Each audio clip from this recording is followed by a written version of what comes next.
Charlie Melcher, founder of the Future of Storytelling. It's my pleasure to welcome you to the FoST Podcast. When you think of immersive theater, you most likely think of Punchdrunk.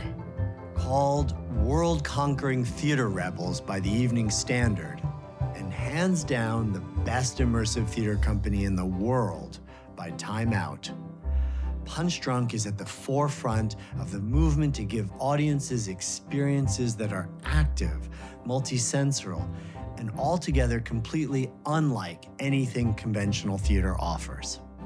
Their pioneering productions dissolve the line between audience and stage, creating an experience where it feels like anything is possible. With record-breaking and critically acclaimed shows in cities from New York to London to Shanghai, Punchdrunk is shaping the new face of theater on a global stage. Given Punchdrunk's incredible success and influence, it's a privilege to have the creative force behind it all, Felix Barrett, on today's podcast. Celebrated as a visionary who reinvented theater by The Guardian and others, Felix conceived, designed, and directed all of Punchdrunk's sight-sympathetic shows. I've gotten to be friends with Felix over the years, so I've asked him to give us a special journey through their iconic show, Sleep No More. He's going to walk us through the making of the experience from start to finish, and at every step give us a peek behind the curtain into the creative process that resulted in this landmark production. We're in for a treat, so let's get started. Please join me in welcoming Felix Barrett.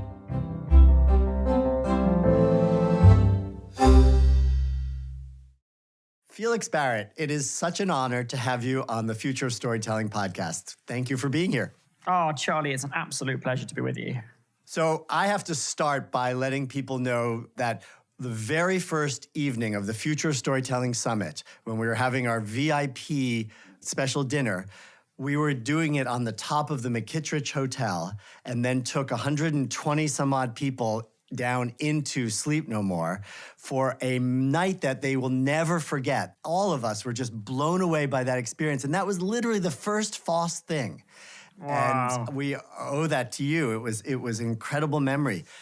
I should also say, I am a very proud member of your board and an investor in Punchdrunk. You sure are. And I am because I am so moved. I'm also maybe your biggest fan. Like, I am somebody who thinks that what you've done is just brilliant and sort of changed the world. Certainly the world of theater and immersive experience.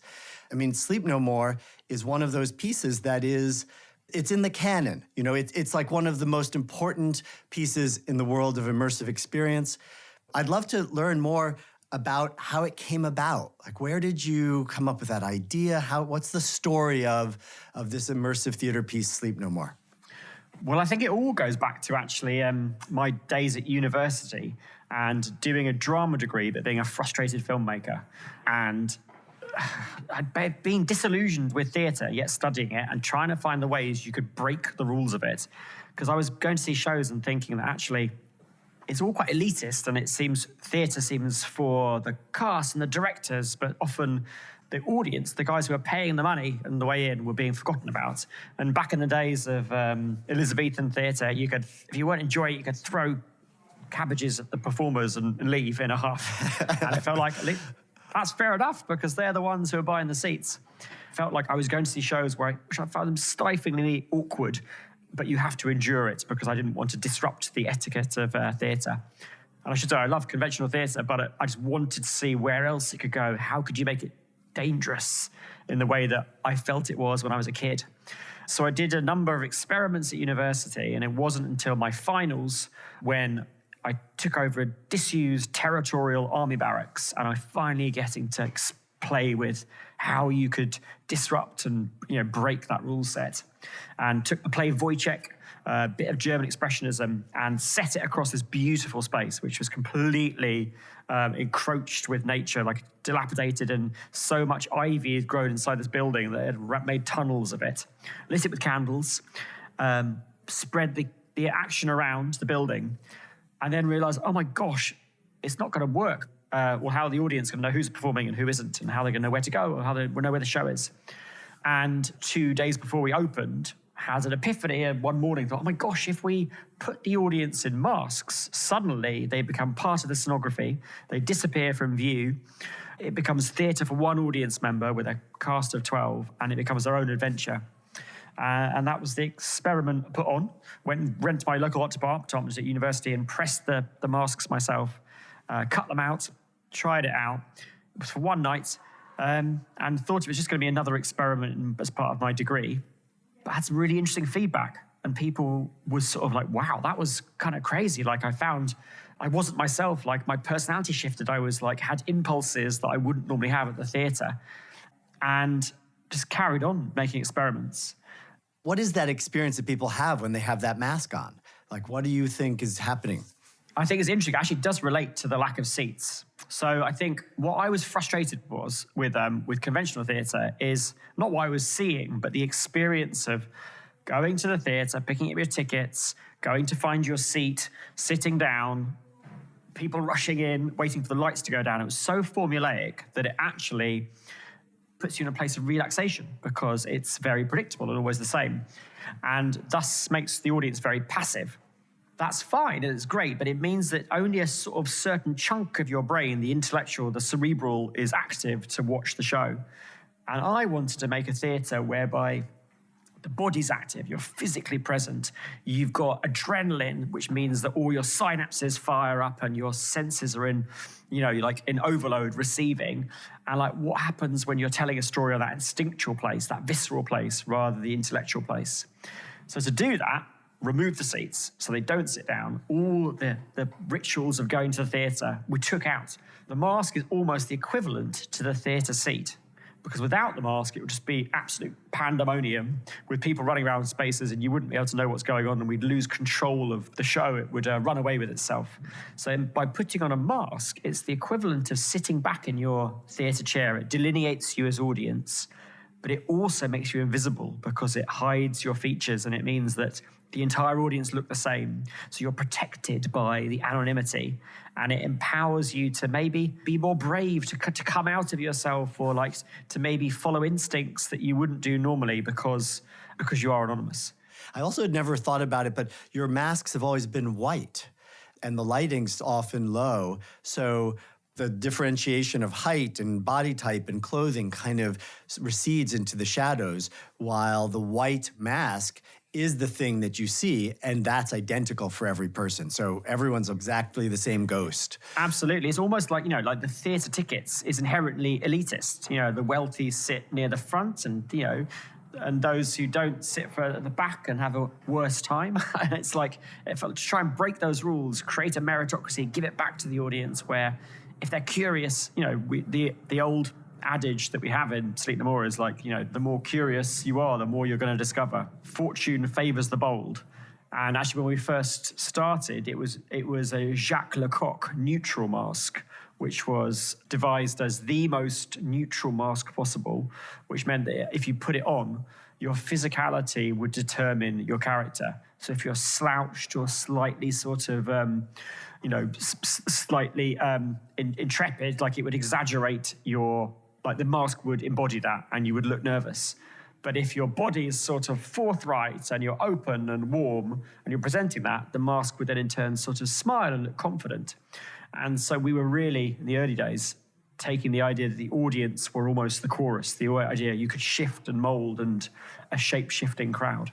And of course, they're there to bear witness, but they're also not allowed to speak, right? That's one of the other rules that you established. That was very important from day one, is that the mask had to be full, had to cover the mouth, so that we didn't want any chatting. We wanted a level of decorum where you'd be lost in a dream. And the idea of people getting distracted and waking up from it was just always a disaster. And actually, over the years, the mask has shifted because it wasn't very breathable when we first had it. It was almost a death mask. And so over the years, it's now evolved, and it's now got almost a beak, which people think is Venetian, but it's purely come from practicality and as having something that's comfortable to wear whilst as neutral as possible. Okay, so let's go back to the story of creating Sleep No More show. You told us about some of the early experiments, and then how did actually Sleep No More come about? So, prior to Sleep No More, I was trying to find other like-minded theatre makers in London, trying to find people who were interested in rule breaking. And I managed to find one piece that was happening in London, which was happening in a disused master shipbuilder, Shipwright's Palace. And it was a dance piece because of all of the sort of technical and experiential progress was coming out of the contemporary dance world. And it was the last night, so I rang up saying, can I come and see it? I want to see this and meet other people who are making work out of theatres. And they said, well, I'm afraid it's totally sold out. I said, but please, let me, I just need, I need to meet everyone. And I'd love to see the show, it sounds amazing. And they said, we're absolutely sold out. Don't even bother turning up. But they said, but if you're making this stuff, well, we're running a competition at the moment. And in fact, it closes on, this is Saturday, and it closes on Monday. And they said, if you were looking for ideas for dance shows, if you submit an idea, we'll, if it wins, you'll get a producer and we'll help you find the money and put it on. So I thought, what can I do? And I quickly got out my grandfather's typewriter and wrote down the idea of telling the story of Macbeth as a Hitchcock thriller, but all of Shakespeare's language transposed to that of a contemporary dance. Anyway, so I wrote that up. And I thought also, it's so atmospheric, how do I convey that? So rather than just sending it in on an email, this is why I'd use the typewriter, I then got the typewritten bit of presentation, folded up, put it in a sort of brown manila envelope, put it in my grandfather's old dinner suit in a breast pocket, put that suit inside an old leather suitcase, put some mothballs in, a few other props, and dropped off the suitcase the doorstep of the people running the competition. Just literally try and be noticed. Say, hi, look at me. It feels terrible. Luckily, it got picked. And it won. It won. And what's crazy is that then we got a brilliant producer, Colin Marsh, who then said, we're going to make this, get a little bit of money. Like at the time, it felt like a huge amount of cash. And together, we started to unpack the show, and we put it on for 2 weeks in an old school building in South London. And we were really we were almost beyond the fringe. We were we were almost like underground art installation scene. And I remember on the last day, 100 people came to see it, and it had sort of snowballed from 20 to sort of gradually grown. We couldn't believe that so many people had come. So what I'd love to do is to ask you to take us through the experience. So if someone gets a ticket to Sleep No More, they've heard that they should go do this thing. What's the first thing they receive? How do they enter into this experience? Well, ideally, the first thing is you don't know much about it. So I want audience to already feel a bit wobbly about where they are. They're actually checking themselves, going, is this the right street? Am I in the right place? And then as you approach the building, there really isn't any signage. It's like the opposite. We're trying to do the opposite to theatre. Rather than being up in lights, it's anonymous. And then as you enter, it's about the unknown. So there's nothing telling you about how to do it. You don't really know. It's always about there's not quite enough light so you can see everything. So you're already having to switch on your other senses. Your sense of hearing should pick up. Your sense of touch should pick up. And then you're taken upstairs, and then the first thing you go into, you hear a sort of film noir soundtrack. And so it almost is like the opening credits to a movie, and then you go into an almost pitch black maze, because it's about sensory deprivation. It's about really tuning you to the tone of the piece. And you're we call it the decompression chamber, but it's taking you out of the world of New York City and into the world of the show. And then you find yourself coming out of that into a bar in the 1930s, and you've passed over to a dream world. Now, somewhere in there, you were given a mask, no? Not yet. So it hasn't happened. Okay. So what's so interesting, I think, is like maybe I'm laboring this because I think with this sort of work, if you start it immediately for something that's experiential, and I think it's interesting now there's loads of other immersive shows everywhere, and the one thing that's very important to us is that it's a slow burn in. And we've tried shows before where the audience just walk straight in, get a mask, and they go, and it doesn't work at all. They're in the wrong headspace, and they've got a sort of energy that's not simpatico with the show. So with this, the show takes about sort of 15 minutes to gradually pull you under. It's almost like you're being submerged within the the mood of the show. So you enter this bar, it's like a halfway house where is it present day? Is it the 30s? You can buy a cocktail. There's the pace of life has slowed down. You get taken into a back room, and so you're plunging deeper and deeper. There, they give you a mask and then herd you into an elevator. And in that elevator, that's where the show starts. You're told the rules of the show, which are basically, from this point on, you're on your own. And then the audience are scattered across 6 floors of building, and it begins. And when you say scattered, I remember I went once with my wife and we were pushed out on different floors. I mean, literally, I thought we could do the whole thing together. And we were being let out and I stepped out and they stopped her and she had to go to a different floor. That is a really important thing. We're trying to sort of explain without telling that it's better if you go by yourself, because we wanted you to be empowered as an individual, and you're going to have a much better time if you go and follow your own instincts, explore the building in your own time, follow the characters you want to see, and then come back and meet your wife at the bar at the end and share your stories, because the whole thing has got 30 characters that are all, their narratives are playing simultaneously. So it's impossible to watch in one sitting. So it's almost a singular experience that becomes cumulative when you retell it after the show's finished. Interesting. So interesting. So I'm going to take us back into the building now. And let's say we've just been pushed out of the elevator and we're alone. Yeah. We're hidden behind our mask. We've got our cloak of invisibility on and we start to explore. And what are you trying to have happen now for your guest? Well, it's almost as though from this point on, you're free to go wherever you want to go. And we absolutely don't tell you what to do. It's about 80,000 square feet. With about 100 rooms, 6 floors, 80% of it is pure darkness. And so you can almost follow the light, but there's an awful lot you can't see, which means your imagination is filling in the gaps. I think it should feel sort of part fairy tale, part movie, part sort of fever dream. And as soon as you're spat out of the elevator, you've probably got 4 or 5 choices of where you go. You can follow the crowds, you can break away from the crowd. It's designed so that there are points where you really will look around and realize you're by yourself. Because essentially, it's almost like a gallery experience. It's like an installation art piece, but with live performers. And it's fascinating watching audience behavior. You get a chunk of audience who will go straight in and try and find the lead narrative. They'll know their Shakespeare and find Macbeth or Lady Macbeth. Then you get another type of audience who actually avoid the crowds and like that big story, I'm one of these, and actually explore the space. And actually, if the crowd goes one way, you step into the dark corridor that no one's gone down. So there's another tier of characters there. You'll get the sort of more peripheral resident characters who maybe don't have as big a role to play in the Shakespeare, but in our world have just as much to offer. And that's where the secrets lie. But you can literally you can almost let the design or the light or the sound guide you. And any one of those will sort of take your hand and lead you through. And then equally, you get a huge group of audience, like a third of the audience who are like, whoa, what is this? And feel a bit sort of overwhelmed by the atmosphere and want to go back and find the bar, get a cocktail, sit down, watch the band. And that's completely valid too. And they're still in the world and it's still part of the show. So it's really for the audience to choose their own adventure and pick their route through the building. And none of them are the wrong answer. They're all right.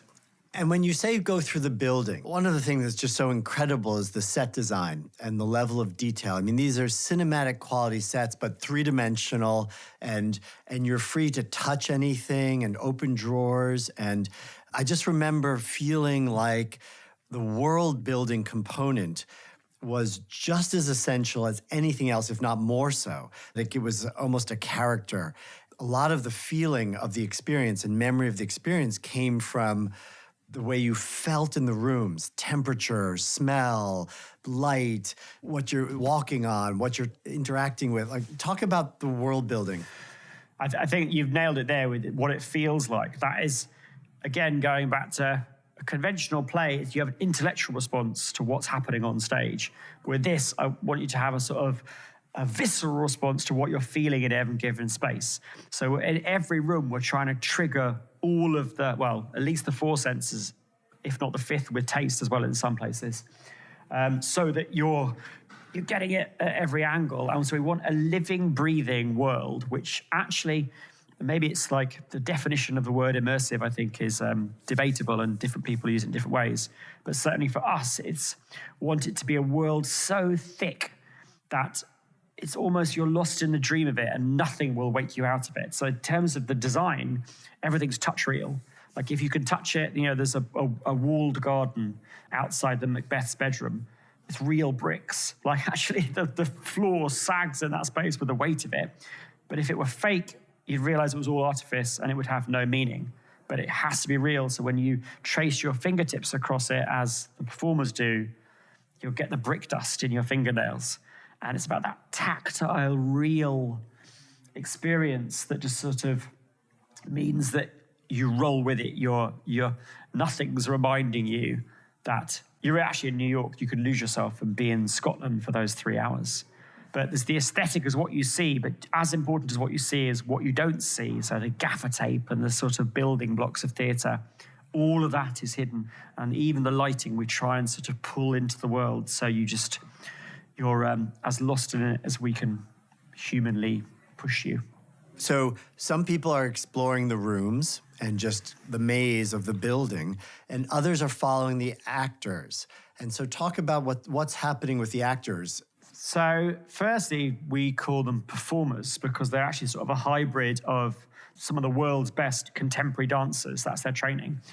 But often you don't see them dancing. You just see them, there's no language, so they're just living the narrative as if it were real, completely oblivious to the audience.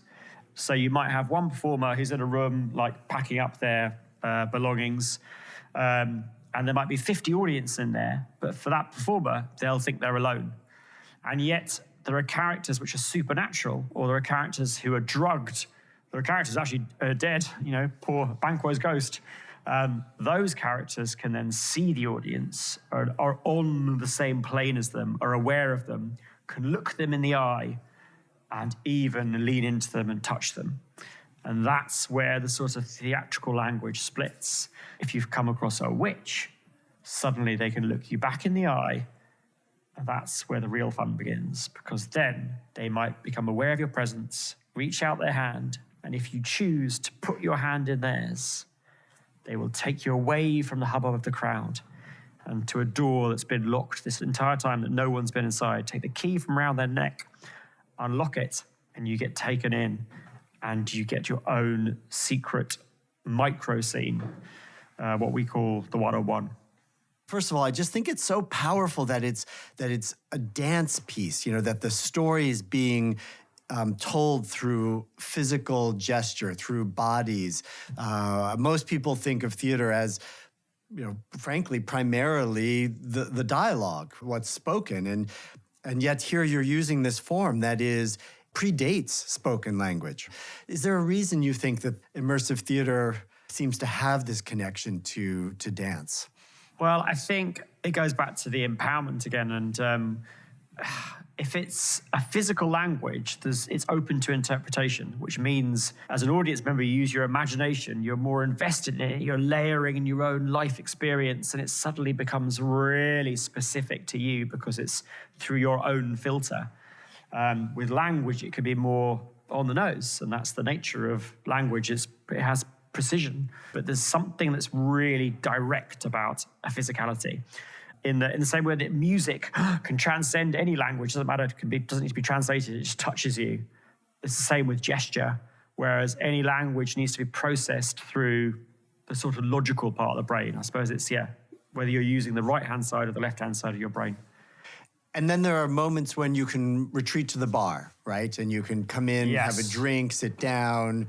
Everything else was pretty much walking and standing, but then you can kind of catch your breath in the bar, chat with someone else. And that's the one bit of like theatrical vocabulary, like in terms of the formula, the interval bar that we've kept in, but you do need that point just to be able to reacclimatize back, to get away from the atmosphere and just say, oh my gosh, what's happening? I don't know what's happening, go and get it. Or like, oh my gosh, have you seen this? Make sure you do that. I think that's quite an essential part of it. How long are people generally in the show, and how do you sort of wrap it up? So then it's basically the max, it's about between 2 to 3 hours. And with the sort of spirit of empowerment, if people want to leave before, it's absolutely fine. It's like if you're going through a museum I remember being a kid and wanting to go around the museums more quickly than my parents. So therefore, it's the same with this. If you want to leave early, that's totally fine. But for those who don't and are lost in it, we wanted to find a satisfying way to wrap it up. So we now always make sure we have a finale that actually sort of, hopefully quite imperceptibly, corrals the audience together, gradually switches off the building and pulls, so without them noticing, they come together as a collective body of audience in a sort of more conventional theatrical setup. And they all bear witness to the last scene, which sort of punctuates and rounds off the show. So it's almost like audience flow design, where they start off as individuals spat out on different floors, and gradually over the 3 hours they come together. They all witness the same thing. So no matter what you've seen, you all get the same final sequence. So they're unified again, and they spill out into the bar. They can take the masks off, and then begins the best part of the night, which is them trying to piece together the stories through anecdotally with the rest of their loved ones. And that is a huge part of it, right? Because now you're telling the story of your own experience. And in doing so, you're making it real, you're coming to understand it, you're solidifying it in your memory, but then everyone's trying to piece together pieces. And one of the things I thought was so brilliant is that you get this, like, wait, you did what? I didn't see that. I need to do that. I'm coming back to, I want to do it again. I want to do it again. Because there's not that many shows, honestly, where people are instantly feeling like they want to come back because there were key things they didn't get to do. And you have that, right? Repeat visitation. It's crazy. I think that was never an intentional part of it. But what's happened, particularly with maybe the one-on-ones, there are 16 locked doors. Can you find them all, let alone can you get into them all? But yeah, I think we try and make it as dense as possible. So actually, if you do come back, there's always something else to find. Like nothing, no item of dressing. If there's a mug on the table that you saw before, if you look underneath it, you're going to find an inscription that actually pays off. Do you find that people are sharing their stories socially? Is that a big piece of it as well? How do they share it other than with the people they went with? Well, that's a really interesting point because the show's been on such a long time now, it's really evolved. And actually, we don't allow cell phones into the show. So really it becomes, there was a huge amount of fan art generated, and now here in London, we're like putting up. But it's interesting because if you look at a lot of modern day immersive work, so much of it is about particularly the immersive art explosion that we're bearing witness to. It becomes about capturing yourself within the work and putting it into your channels. And we don't do that. So if anything, I feel like we're something of a relic of the past for stopping that now innate reaction to explorable artworks. And we're asking ourselves, if we were to do that, what would the show, like, what new shows could we do where that's just not an annoying gimmick or distracting for other audience? What's the equivalent to the mask that enables a cell phone to exist inside a show? So as a last question, Felix, first of all, thank you for taking us through that amazing journey of Sleep No More and your creative process with it. Where is Punchdrunk headed? What are you thinking about the evolution of your company and of the sort of space of immersive theater? I mean, you are one of these people, if there's an original gangster, an OG for immersive theater, you're kind of the man. Where do you see it heading and for you specifically? Well, I think there's a real need to evolve. And I think in the way that audiences are changing, we want to change too, because if we're asking our audience to take risks and find it dangerous inside a building, then we need to be able to take risks and find it dangerous ourselves making them. So we're trying to break our own rule set again. And also another thing is, the whole beginnings of this was wanting people to not know what's behind the door. Now they do.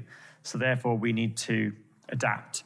So we're looking at how we can use technology. We're looking at, as I was saying, about how you can use your cell phone, but not just to take bland pictures of yourself to post on Insta. And we're also looking at how can you tell other stories? How can you tell other people's stories rather than create alone? And we're definitely doing our next 3 projects that are going back to proper collaborations, but I don't think any of them will involve an audience in a mask, which is really exciting. Well, I can't wait to be taken down the rabbit hole with you anytime. I am just so excited for the things to come from Punchdrunk and so appreciative of your creative talents and can't wait to be able to experience more of the memory-making, embodied hair on the back of my neck rising in anticipation, or like just the feelings that I have when I'm inside one of your shows are very special and very unique, and I'm very thankful for them. So thank you so much, and thank you for inviting me on. It's a pleasure to have been here. Can't wait to host you in London and lift up the hood for you so you can look inside the machine. My sincere thanks again to Felix Barrett for joining me on today's podcast. To learn more about his work at Punchdrunk, please visit the links in the episode's description. I hope you enjoyed today's conversation, and if you did, please consider subscribing to the FoST Podcast and leaving us a nice review wherever you get your podcasts. You can also learn more about our other activities and become part of the FoST community by signing up for our free monthly newsletter at FoST.org. The FoST Podcast is produced by Melcher Media in collaboration with our talented production partner, Charts and Leisure. I hope to see you again soon for another deep dive into the world of storytelling. Until then, please be safe, stay strong, and story on.